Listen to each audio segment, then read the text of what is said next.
Brandon Staley start Justin Herbert. He played him into the third quarter and then benched them once they were down 10 points. It's like, why would you even start him in the second half when you're not even playing to win this game? You're just starting to have him get reps. It's like, I get it. Just play him in the first quarterback. You don't want him to get rusty, but it's like, there is nothing you can accomplish in this game that's going to help you in the playoffs, especially when Denver has been kind of in Justin Herbert's house of horrors, where last year had that awful game where Patrick Surtain picked him off and then he was struggling. They got absolutely routed with the Russell Wilson-less Broncos. And then Russ has the best game of his career. And for me, the Chargers, the reason why I had trepidation with them is they're titled fragile. Do not break, do not drop, because if one player goes down on defense, they are one injury away on offense or defense from that entire unit falling apart.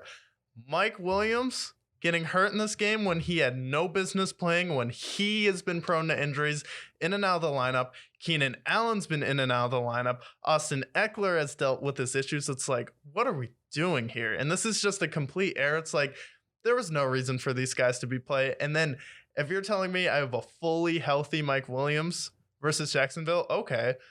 But I can't help but think when Mike Williams is running a crossing route across the field and his lower back is jacked up, it's like, ooh, I'm going to think twice now. It's like a lower back injury is not something that gets better overnight. It's like you can use all the biofreeze you want, all the medical professionals you want, but it's still something that's going to affect how you plant and how you turn. And that's a lot of how you're going to run your route. And that's like the pinnacle of your core. It's like your lower back, and just that it's day to day now. It's like, I still don't like it, especially with Keenan Allen falling off and regressing so far this season's. Like, Mike Williams has to be 100% for you to do anything in the playoffs. It's like, not even the Jaguars game.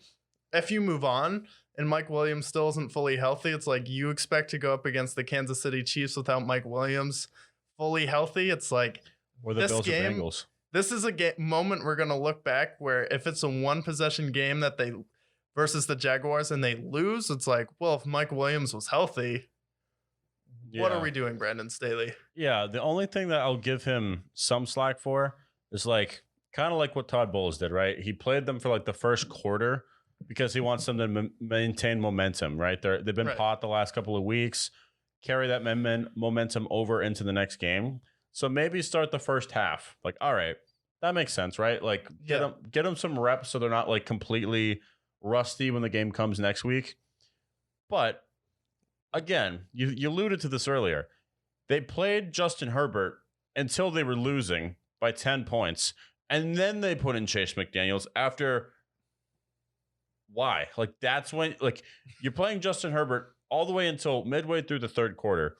You're going to send him out the last 20 minutes when you're down by 10 points? Yeah. That was a strange call. Yeah, that's where it's like, well, it's like, we're going to bench him when he's down 10 points. It's like, you kind of gave up on the game. It's like, then why do you even play in the second half? It's like, what are we doing here? And then you mentioned the Bucs. It's like, Tom Brady demanded that he play in this game. Todd Bowles, it wasn't like Todd Bowles was like, I think Brady should play in this game. It's like, no, Brady was like, no, I am going to play in this